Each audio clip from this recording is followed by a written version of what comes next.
नमस्कार, स्वागत है आप सभी का गणेशा एस्ट्रो हेल्प में। मैं हूं डॉक्टर दिलीप और आज हम बात करेंगे सूर्य ग्रहण के बारे में।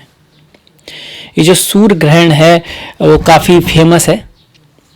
हमारे यहाँ पर ग्रहण बहुत समय से फेमस है और जो ज्योतिष है वो हमारे ऋषि मुनियों की दी हुई एक परंपरा है, ज्ञान है, जिससे हम एक विचार रख करते हैं, एक भविष्य में क्या होगा उसको जानने का, उसे सुधारने का, उसका प्रयास करते हैं। तो जिन लोगों को ज्योतिष पसंद है, जिन लोगों को इस पर विश्वास है, उन्हीं के लिए कार्यक्रम है भी।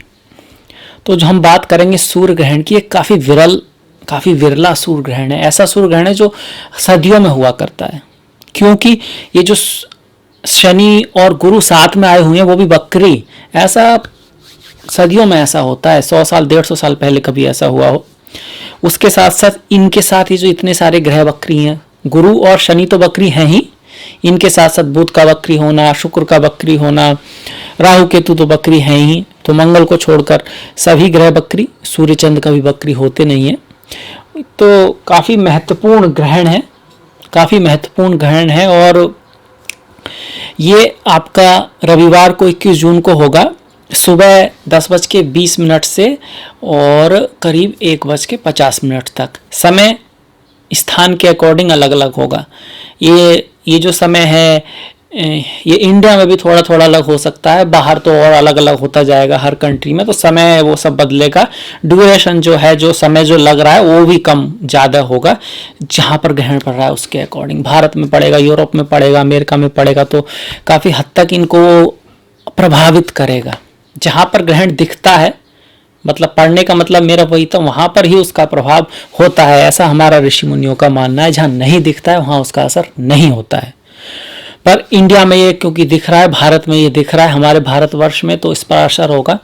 असर दोनों ही तरह का होगा ग्रहण का। ऐसा माना जा रहा है, ऐसा माना गया है कि कोई बड़ी महामारी अगर चलती आ रही है तो उसमें हो सकता है थोड़ा कमी आए, हो सकता है कुछ 1 महीने बाद 2 महीने बाद कुछ थोड़ा सा कोई चीज़ निकल के आए। और बाकी जब सूर्य ग्रहण पड़ता है तो सरकार, सूर्य किसको दिखाते हैं? आत्मा को। अगर हम पर्सनल रूप पे देखें तो आत्मा को, वैसे सूर्य दिखाते हैं राजा, सरकार, बड़े लोग, गवर्नमेंट, सब जो बड़ी बड़ी पोस्ट है। अब जैसे स्कूल है तो उसमें हेडमास्टर वहाँ के सूर्य हो गए। अगर कोई ऑफिस है तो उसका जो हेड है वो हो गया। तो हर जगह सूर्य जो टॉप पर जो लोग होते हैं, वो जो कमांड करते हैं, जो ऊपर होते हैं वो, तो उनके लिए थोड़ा सा ये है कि काफ़ी संघर्ष आएगा उनके जीवन में, चाहे वो प्रदेशों की सरकार हो या गवर्नमेंट की सरकार हो। कहाँ से आएगा संघर्ष? क्योंकि पब्लिक में कुछ ऐसा होगा, कुछ घटनाएं होंगी, कुछ उतार चढ़ाव आएंगे। अब 2-4 चीज़ें ही हो सकती हैं। देखिए, बाढ़, भूकंप, इस तरह की, या फिर कोई बीमारी हमेशा कीट पतंगों और वायरस बैक्टीरिया से ही आती है। तो एक तो हमारे यहाँ आई चुकी है, तो इसके कारण काफ़ी हद तक इन लोगों को स्ट्रगल करना होगा। और सरकारों में भी पूरे विश्व में अगर देखा जाए तो जैसे कि चाहे वो अमेरिका हो या रशिया, कुछ ऐसी घटनाएं होंगी जिनसे या तो सरकार पलटे, ना भी पलटे तो काफ़ी हद तक विरोध, काफ़ी संघर्ष झेलना पड़ेगा। अपने घर में, आपके घर में जो विशेष है, आपके पति हैं, आपकी अगर पत्नी काम करती हैं, कुछ घर ऐसे भी हैं, माता हैं, पर वो ही उसको संभालती हैं, तो वो भी सूर्य हो गई उस घर की। तो जो उस घर का जो मेन मुखिया है उसके लिए उनका थोड़ा ज़्यादा ख्याल रखना है। वो सभी राशियों के लिए है। आपकी राशि विशेष के लिए क्या असर होगा उसका भी हम इसमें बात करेंगे। तो सूर्य ग्रहण के बारे में थोड़ी सी बातें जो कॉमन है वो एक बार हम बता देते हैं कि 12 घंटे पहले सूर्य ग्रहण होने से सूतक लग जाता है। सूतक का मतलब होता है कि ये जो समय है वो मंत्र सिद्धि के लिए अच्छा है, पूजा पाठ के लिए अच्छा है, पर मूर्ति को नहीं छूते, ऐसा कुछ लोग बोलते हैं, मंदिर बंद हो जाते हैं। पर मेडिटेशन, ध्यान, कोई भगवत गीता पढ़ना, कोई अच्छी किताब पढ़ना, उसके लिए बहुत अच्छा समय है। अगर आपको मंत्र सिद्धि है, किसी गुरु से आपको मंत्र प्राप्त हुआ है, तो इसमें उनका असर बहुत ज़्यादा होता है। तो सूतक में इन सब चीज़ों का ध्यान रखना होता है। सूतक जैसे ग्रहण लगेगा, जब ग्रहण खत्म हो जाएगा उसके बाद सूतक खत्म, उसके बाद दान पुण्य करने का हमारे उसमें विधान रहा है। तो दान को बोलते हैं कि इस दिन ज़्यादा लगता है। अब वैसे तो हर दिन ही लगता है, पर देखिए वक्त की बात है, वही वक्त होता है कि व्यक्ति सेम व्यक्ति वही व्यक्ति, राजा वही व्यक्ति रंक। वो कहानी भी आपने सुनी होगी, काफ़ी फेमस कहानी है कि एक व्यक्ति ढूंढने चला किसी सबसे सजीव सबसे खूबसूरत आदमी को, तो उसने एक तस्वीर बनाई। उसके बाद उसको मन हुआ कि सबसे बदसूरत आदमी को, जब कुछ समय बाद वो चला तो उसने फिर से एक व्यक्ति की तस्वीर बनाई।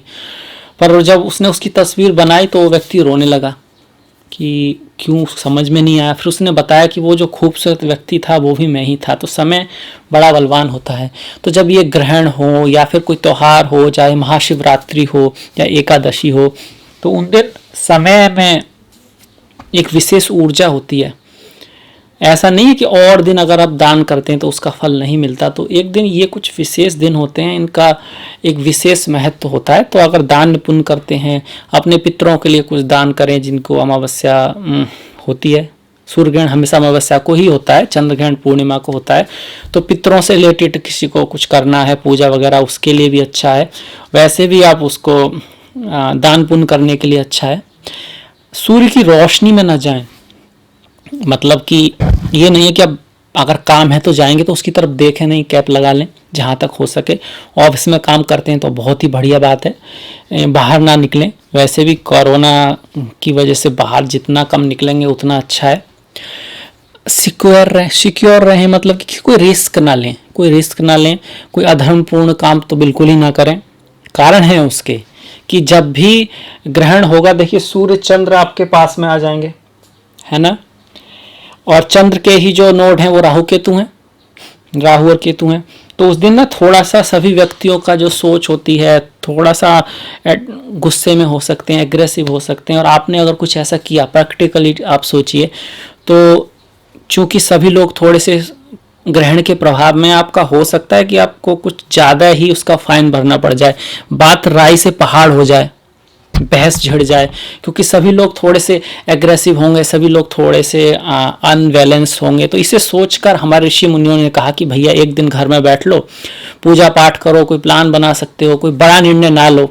वो भी इसीलिए कहा है कि आपका जो मस्तिष्क है वो थोड़ा सा उद्विग्न रहेगा, तो उस दिन बड़ा निर्णय नहीं लेना चाहिए। अब क्या सभी का रहेगा? नहीं, ऐसा नहीं है। जिन व्यक्तियों की उन ग्रहों की महादशा चल रही है जो इस ग्रहण में प्रभावित हो रहे हैं, जैसे कि सूर्य, चंद्र, राहु के साथ साथ बुध अगर वहाँ पर हैं, उनकी चल रही है, तो फिलहाल उस टाइम थोड़ा सा ध्यान रखना होगा, क्योंकि बुध भी वहीं पर रहेंगे। इसके अलावा मंगल, शनि क्योंकि मलेफिक होते हैं, उसका भी थोड़ा सा आप ध्यान रखें। उन लोगों की को थोड़ा ज़्यादा ध्यान रखना है। अगर आपकी अच्छी महादशा चल रही है, आपकी कुंडली काफ़ी मजबूत है, तो हो सकता है आप इसका कोई प्रभाव ना देख पाएँ, मतलब ऐसा कि जिसे आप महसूस कर पाएँ। और अक्सर लोगों के साथ ऐसा ही होता है, कुछ ही लोगों पर इसका प्रभाव होता है। पर ये बड़ी घटना है जिसका विश्व पर प्रभाव होगा, और एक ज्योतिष प्रेमी के तौर पर, हमारी एक धरोहर है उसके तौर पर, एक जानकारी के तौर पर भी इसको आपको जानना चाहिए। बड़ा इंटरेस्टिंग होता है जानना समझना, जिन्हें इंटरेस्ट है। तो इसके बाद हम आपकी राशि के बारे में बात करेंगे कि भाई आपकी राशि के लिए क्या रहेगा। बाकी जो सूतक होगा उसमें हमें क्या नहीं करना है वो थोड़ा सा मैं बता देता हूँ। एक तो ये बड़ा निर्णय नहीं लेना है, कहीं पैसा इन्वेस्ट नहीं करना है, और ये सब चीज़ें हैं कि भाई कोई भी बड़ी चीज़ ना करें। ये सब मंत्रों का जाप कर सकते हैं। भगवान विष्णु के मंत्रों का जाप खासकर अच्छा माना जा सकता है, क्योंकि राहु केतु जब अमृत पी रहे थे तो भगवान विष्णु ने उनका जो गला काट दिया था, मोहिनी रूप में थे वो। तो इस वजह से कुछ लोग भगवान विष्णु के मंत्रों का जाप बताते हैं। भगवान सूर्य के मंत्रों का जाप भी किया जा सकता है, भगवान चंद्र के मंत्रों का जाप किया जा सकता है, और मेडिटेशन, ध्यान, योगा वो सब किया जा सकता है। हवन वगैरह भी किया जा सकता है, उसके लिए भी अच्छा समय है, आप हवन वगैरह कर सकते हैं। तो जैसे किसी को चंद्र का कुछ उनकी कुंडली में कमज़ोर है तो वो खीर घी का हवन कर सकते हैं। सूर्य के लिए तेल का, घी का हवन कर सकते हैं। ये सब चीज़ें हैं। इसके अलावा स्नान को बोलते हैं कि ग्रहण से पहले ही कर लिया जाए तो अच्छा है, या फिर ग्रहण के बाद करें, ये भी अच्छा है। थोड़ा सा बोलते हैं कि जो बड़े इस तरह की जो चीज़ें, जैसे चाकू हो गया, तलवार होगी, इस तरह की चीज़ों को यूज ना करें। मेरे ख्याल से इसी तौर पर किया गया हो कि अगर ऐसी चीज़ें आपके हाथ में हैं, आसपास हैं, और चूंकि ग्रहण को लोगों की मेंटलिटी थोड़ी सी अपसेट हो सकती है, आपकी ना हो दूसरे की, तो गुस्से में अगर आपसे कुछ ये सोच के कहा होगा भैया इनको तो अलग ही रख दो। इसके अलावा ये भी बोलते हैं कि आप खाना कम ही खाएं, क्योंकि कम खाना खाने से आदमी को निद्रा कम आती है, आलस कम रहता है, उसका दिमाग भी थोड़ा सा कम ही खाया जाए, पूजा पाठ में लगता भी है। अब ज़्यादा खाना खा लेंगे तो नींद आएगी, तो मंत्र सिद्धि क्या करेंगे, पूजा पाठ क्या करेंगे। थोड़ा कम खाना खाएं, दूध से बनी चीज़ें थोड़ी कम खाएं, ऐसा कहा गया है। दूध एक्चुअली एसिडिक होता है, वो जो है ना पेट में उसको बढ़ाता है, गैस्ट्रिटी को बढ़ाता है। वैसे भी प्रकृति में आप देखिए, जब बच्चे छोटे हैं उनके लिए मना नहीं है, वो तो दूध पीते ही हैं, पर जैसे ही बच्चे बड़े होते हैं, चाहे वो किसी भी जीव के हों, चाहे वो गाय का बछड़ा हो या भैंस का बच्चा हो या किसी का भी हो, वो अपना दूध छोड़ देते हैं, वो प्रकृति की दूसरी चीज़ें खाते हैं। और ये सभी जीव करते हैं मनुष्य को छोड़कर।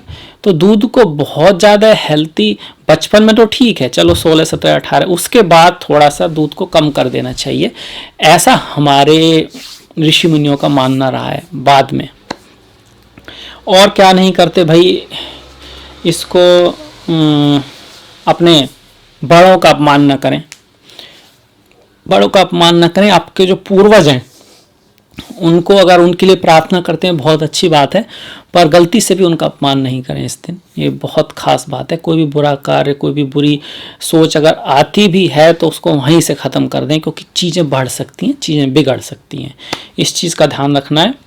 तो इसके साथ ही फिर इसके बाद करेंगे हम बात आपकी राशि के बारे में। चलिए बात कर लेते हैं अब मेष राशि के बारे में, मेष लग्न के बारे में, क्योंकि असर तो दोनों पर ही होता है ना। अब अगर हम आपकी जो कुंडली देखें वो इस तरह की है, हमने ये जो मेन फोकस है हमारा वो ग्रहण के रिजल्टों के ऊपर है, कि ग्रहण का जो रिजल्ट है वो हमारा क्या रहेगा। अब उसकी कोई चीज़ काट कर रही है तो हम उसकी बात भी करेंगे, पर मेनली ग्रहण के रिजल्टों के ऊपर है। जैसे कि हम इस महीने का रिजल्ट की बातें कर चुके हैं और उसमें हमने बताया भी है जो बाकी सब ग्रहों का, अब पर उसमें ग्रहण के बारे में थोड़ा सा बताया और खास नहीं बताया। उसमें इतना बताया था कि चंद्रमा का जो 5 तारीख का जो ग्रहण है उसका तो कुछ खास रोल है नहीं है, उसमें कोई सूतक वगैरह भी नहीं है और कुछ खास सावधानियां भी नहीं बरतनी है। सूर्य ग्रहण तगड़ा वाला है, शक्तिशाली है, और जिनकी सूर्य चंद्र राहु बुध की दशा अंतरदशा चल रही है और अगर वो उनकी कुंडली में उतने अच्छे नहीं है तो सिर्फ उस केस में कुछ व्यक्तियों के लिए कुछ नकारात्मक प्रभाव होंगे। जो दूसरे हैं, जिनकी किसी दूसरे ग्रह की दशा महादशा चल रही है, तब इसके प्रभाव बहुत ही कम होंगे। और अगर इनकी चल भी रही है, पर अगर वो आपकी कुंडली में बहुत अच्छे ग्रह हैं, मजबूत ग्रह हैं, तब भी इसका प्रभाव वो नहीं होगा, पर कुछ प्रभाव तो होता है। इसीलिए परंपरा चली आ रही है, चलती रहेगी और ओवरऑल सब पर इसका इफेक्ट होता है। तो इसी के बारे में बात करेंगे। आपका ये जो ग्रहण है ये 2 नक्षत्रों में पड़ रहा है, मृगशिरा और आर्द्रा। मृगशिरा से शुरू होगा, आर्द्रा में जाकर खत्म होगा। जब भी ग्रहण 2 नक्षत्र में पड़ता है बहुत ज्यादा शुभ नहीं माना जाता है। 2 तिथि में पड़ रहा है, 2 योगों में पड़ रहा है, तो ये भी बहुत ज्यादा शुभ नहीं माना जाता है।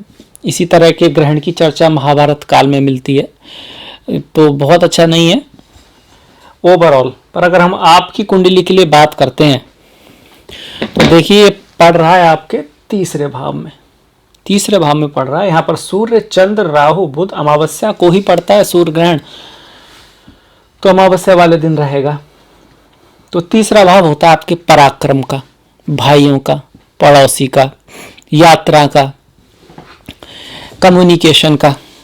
तो ये जो बेसिक बातें हैं उससे ही इसका अर्थ भी समझ में आ जाता है कि देखिए भाई हुए आपके पड़ोसी हुए, आपकी बहन हुई, आपके साथ वाले आसपास वाले जो लोग रहे हुए, उनसे कुछ गर्मा गर्मी कुछ हो सकती है, कुछ कहावत हो सकती है। तो ऐसे में क्या करें कि भाई जहाँ तक घर में ही रहें, शांत रहें, किसी बात को है तो बड़े बुद्धिमानी के साथ, प्रेम के साथ सुलझाएं। तो ऐसा नहीं होगा, ऐसा नहीं होगा। इसके साथ साथ अब हमको देखना है, देखिए यहाँ पर सूर्य जो हैं आपके पंचम भाव के स्वामी हैं, जो यहाँ पर आ चुके हैं। चंद्रमा चतुर्थ भाव के स्वामी हैं बुध आपके तृतीय और षष्ठ भाव के स्वामी है, तो इन भावों से संबंधित मतलब मन में थोड़ी अशांति रह सकती है। चंद्रमा अगर एक तो अमावस्या है, फिर ऊपर से राहु वहां पर है, तो चंद्रमा थोड़े मन व्यथित रहेगा, हो सकता है। सूर्य क्या है? सूर्य आपके पिता हैं, सूर्य आपके बॉस हैं, सूर्य आपके बच्चे भी हैं इस केस में, क्योंकि वो फिफ्थ लॉर्ड दिखा रहे हैं। इंटेलिजेंस है, आपकी क्रिएटिविटी है, तो इन सब चीज़ों पे थोड़ा सा असर ये ग्रहण डालेगा। ग्रहण का असर थोड़ा पहले ही शुरू हो जाता है, थोड़ा बाद तक रहता है। ये जो मैं बातें कर रहा हूँ कि भाई इन्वेस्ट ना करें, कोई बड़ा निर्णय ना लें, बड़ा मतलब बहुत बड़ा निर्णय, तो इसको करीब कम से कम 1 हफ्ते तक आप समझें सूर्य ग्रहण के बाद। बाकी उसके बाद वो जो नॉर्मल जो हमने बताया जून का, उस तरह का ही हॉरोस्कोप आपका रहेगा, उस तरह की ही बातें रहेंगी। पर 1 हफ्ते तक थोड़ा सावधानी लेकर चलेंगे तो अच्छा रहेगा, खास करके अगर आपकी इन ग्रहों की दशा महादशा चल रही है और ये ग्रह आपकी जन्म कुंडली में अच्छे नहीं है। तो इसके साथ साथ और क्या हो सकता है? देखिए, शिक्षा का हुआ, पराक्रम के बारे में बात की। अब सूर्य जो है आत्मबल को भी दिखाते हैं, चंद्रमा मन को दिखाते हैं, तो आत्मबल में थोड़ी कमी महसूस हो सकती है और मन में थोड़ा विषाद हो सकता है, पुरानी बातें याद आ सकती हैं, पुरानी बातों को लेकर झगड़ा थोड़ा हो सकता है। पुरानी बातें किस लिए? क्योंकि बुध रेट्रो हैं, वक्री हैं, गुरु शुक्र वक्री हैं, शनि भी वक्री हैं, तो इस वजह से चंद्रमा पर और सूर्य पर मंगल की दृष्टि है, मंगल 12वें भाव में है, और चतुर्थ दृष्टि जो है डाल रहे हैं चंद्र पर और आत्मा पर, सूर्य पर। तो मन में थोड़ा अधैर्यता रह सकती है, थोड़ा गुस्सा आ सकता है, छोटी सी बात बड़ी हो सकती है। इसके साथ साथ कोई ऐसा व्यक्ति, ऐसा दोस्त जिसे आप दोस्त समझते हैं पर वास्तव में आपका दोस्त नहीं है, गुप्त शत्रु कहा गया है शास्त्रों में, तो उस तरह की संभावना हो सकती है, क्योंकि लग्न के स्वामी 12वें भाव में गए हुए हैं। तो ये प्रभाव रहेगा हमारा मेष के लिए।